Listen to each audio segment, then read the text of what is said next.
हम 3 दोस्त हैं, यानी कि सुधांशु, शुभम और अपूर्व। जब कॉलेज खत्म हुआ था, बस एक कसम खाई थी, चाहे कहीं भी हो, साल में एक बार जरूर साथ में कहीं घूमने जाएंगे। लोग रीयूनियन के लिए पार्टी करते हैं, क्लब जाते हैं, लेकिन we always wanted adventure. Goa गए, लद्दाख पहुंच गए एंड फाइनली सिक्किम की ट्रिप भी कर ही ली। बोलने की जरूरत नहीं, the most adventurous one, the most dangerous one and सबसे जरूरी, बहुत कुछ सिखाने वाली। अपनी सिक्किम की कहानी बताने से पहले एक बात आप सभी के सामने एक्सेप्ट करना चाहता हूं। हमें पहले से पता था कि सिक्किम में वेदर खराब चल रहा है। हमारी ट्रिप 1 अक्टूबर से 8 अक्टूबर तक की थी। सारे दिन बारिश का प्रेडिक्शन था, बट हमारा पास्ट एक्सपीरियंस कुछ ऐसा रहा कि हमें लगा हम लोग इससे डील कर लेंगे। We were very confident. Ladakh में बारिश हुई, गोवा में हुई, ऐसे में हमारे को लगा ज्यादा कुछ नहीं होगा, हम सब ठीक रहेंगे। खैर 1 अक्टूबर को हम लोग स्पाइस जेट की फ्लाइट से सिक्किम पहुंच गए थे। जैसा हर सिक्किम ट्रिप पर होता है, पहले 2 दिन गैंगटॉक के लिए रखे गए। ट्रिप क्योंकि हमारी थी तो हिस्ट्री ने खुद को रिपीट किया। शाम को जैसे ही एमजी रोड पर घूमने का प्लान बनाया, जोरदार बारिश ने हमारा वेलकम किया। पहले ही दिन अपने कपड़े भिगो लिए, जो ट्रिप खत्म होने तक कभी सूखे ही नहीं। फिर नेक्स्ट डे बाबा हरभजन मंदिर और 7 सिस्टर वाले वाटरफॉल को देखने गए। ये 2 अक्टूबर की तारीख थी। इस डेट पर इतना एम्फसाइज इसलिए कर रहा हूं because this was the last place we visited in Sikkim.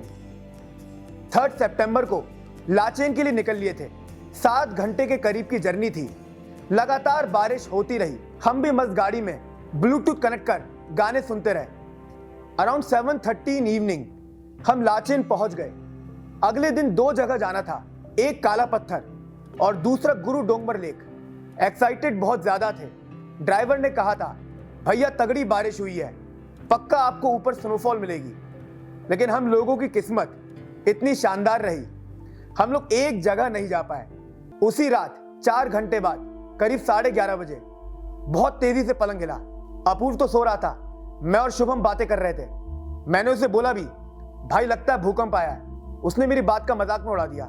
कुछ मिनट बाद फिर तेज आवाज आई, पलंग हिला, बट वी इग्नोर्ड। हम तीनों मस्त सो गए। 1 घंटे बाद हमारे रूम का दरवाजा तेजी से नॉक किया गया। ये होटल का केयरटेकर था। उसने हमें बोला, भैया जल्दी नीचे चलिए, कुछ गड़बड़ हो गई है। We were clueless. हमारे मन में पहला थॉट यही आया, क्या हमारी गाड़ी में कुछ निकल गया, क्या हमारे ड्राइवर को कुछ हो गया। हम लोग भागकर नीचे गए तो लोकल लोगों ने कहा शायद लैंडस्लाइड हुआ है। उस समय किसी को भी अंदाजा नहीं था कि असलियत में हुआ क्या है। हम 2 घंटे के करीब नीचे सड़क पर ही रहे। फोन से नेटवर्क, इंटरनेट जा चुका था। पूरे इलाके में अंधेरा था। तभी मेरा फ्रेंड बोला, चल सो जाते हैं, सुबह लाचुंग के लिए निकलना है। आप इस बात को समझ रहे हैं? 3 को जो भी कुछ हुआ, हमें उसकी कोई जानकारी नहीं थी। हम तो मस्त जाकर सो गए। सुबह उठे तो बताया गया कि हम लाचुंग नहीं जा सकते। जिन सड़कों से होकर जाना था वो सब पानी में बह गई। ये इंफॉर्मेशन ही हमारे लिए डाइजेस्ट करना मुश्किल हो रहा था। तभी बताया गया कि जिन 27 ब्रिज से हम होकर लाचेन पहुंचे थे वो सब बर्बाद हो गए। It was a glacier burst. कोई बादल नहीं फटा था, ग्लेशियर फटा था। पुलिस से पता चला ऊपर 27 के करीब सेना की चौकियां थी, वो सब बह गई। कितने मरे एग्जैक्टली नहीं पता, बट बहुत भयानक था। पहली बार हम दोस्तों ने एक दूसरे को बोला, भाई लोग गंदा फंस गए। ऊपर से पानी आ रहा था, नीचे सारी सड़कें टूट चुकी थी and we were stuck in between. अब 4 अक्टूबर तक एक चीज अच्छी हुई, जो भी कुछ बवाल हो रहा था हम उसमें डायरेक्टली इन्वॉल्व नहीं थे। हमें तो बस लोकल लोगों से इंफॉर्मेशन मिल रही थी। बट जैसा मैंने स्टार्टिंग में आपको कहा, हमारी किस्मत बहुत ज्यादा शानदार थी। तो ये कसर भी 5 अक्टूबर को दूर हो गई। 5 अक्टूबर को शाम को करीब 7:30 बजे हम लोग होटल रूम में अपने डिनर का वेट कर रहे थे। तभी होटल के केयरटेकर ने बहुत तेज हमारा डोर नॉक किया। हमें लगा डिनर लेकर आया होगा, लेकिन वो बोला, भैया लेग फट गई, जल्दी भागिए। कुछ समझ नहीं आया था। मुझे तो जूते पहनने का मौका भी नहीं मिला। एक जूता अपूर्व का उठा लिया और एक अपना ले लिया और भाग निकले।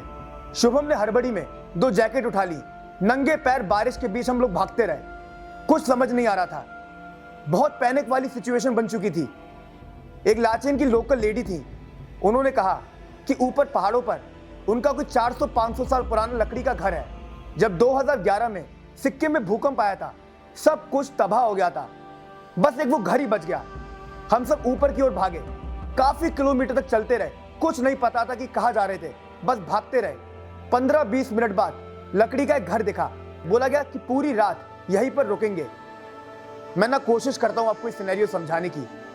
वो ना एक छोटा सा लकड़ी का घर था, मतलब ऐसा लग रहा था कि हवा चलेगी और ये गिर जाएगा, बट हमें बस अपनी जान बचानी थी।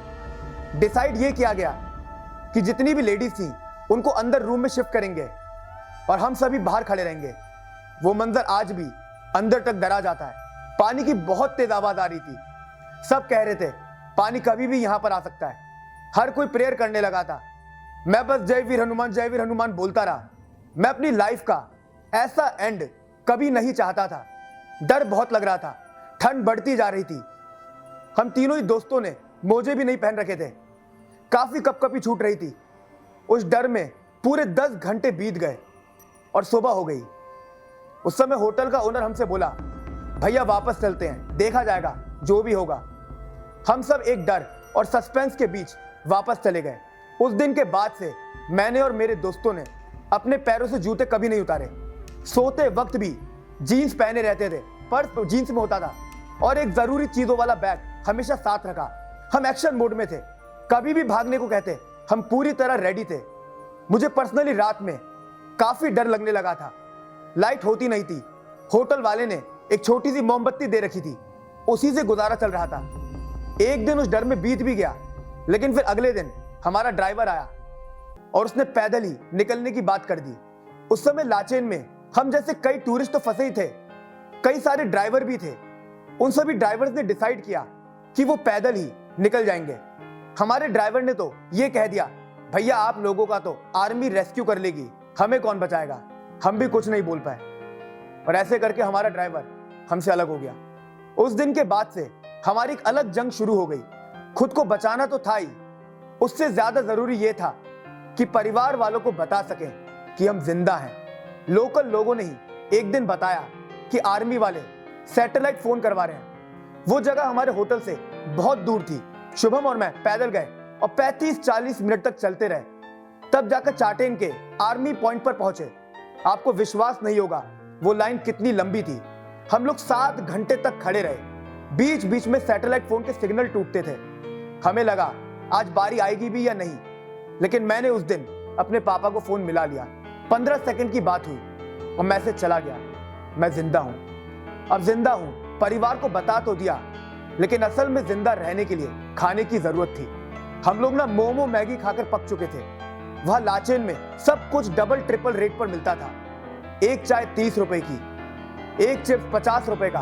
पैसे जेब में ज्यादा थे नहीं, लेकिन ये जो लोकल लोग थे ना, बहुत दिलदार। उन्होंने खुद से ही सभी टूरिस्ट के लिए एक लंगर शुरू कर दिया। कहने को दाल का पानी और मोटा चावल दिया जाता था, लेकिन पेट में कुछ जा रहा था, ये सोचकर हम लोग खुश थे। वहां बस एक दिक्कत थी, 4 बजे लंच होता था और वे शाम 6 बजे वो डिनर के लिए बुला लेते थे। इस वजह से बाद में हमने वहां भी खाना छोड़ दिया। ये वो टाइम आ गया था जब हम तीनों पूरे दिन भूखे रहने लगे, सही मायनों में एक रोटी के लिए तरस जाते थे। इस बीच आर्मी ने अपना रेस्क्यू भी शुरू कर दिया था। रूल सिंपल था, पहले विदेशियों को भेजेंगे, फिर बुजुर्गों को, फिर परिवार वालों को, एंड आखिर में हम जैसे सिंगल लॉन्डो को। ये रेस्क्यू भी अलग ही स्ट्रगल था। वेदर इतना अनप्रिडिक्टेबल रहता था कि रोज की बारिश। जब सोचा आज रेस्क्यू होगा, तभी आर्मी की तरफ से उसे कैंसिल कर दिया जाता। ऐसे करते करते एक हफ्ता और बीत गया। हमारी 8 अक्टूबर की फ्लाइट थी, वो तो कहीं बहुत पीछे छूट चुकी थी। इसके ऊपर जिन सड़कों पर चलकर हम जाया करते थे, वहां क्रैक बढ़ते जा रहे थे। कई जगह बिजली के खंभे गिर चुके थे। हर तरफ नेगेटिविटी थी। हम तो ऊनो और डमशलास खेलकर टाइम पास कर रहे थे। फिर 13 अक्टूबर को हमारा रेस्क्यू हो गया। हमारी भी फिल्म की हैप्पी एंडिंग हुई। पॉजिटिव चीज ये रही कि घर के पहले बंदे थे जो चीनोक हेलीकॉप्टर में बैठकर आए। तो कुछ इस तरह आर्मी की जय जयकार करते हुए, भारत माता की जय के नारे लगाते हुए मेरी सिक्किम ट्रिप का समापन हो गया और मैं खुशी खुशी अपने घर आ गया।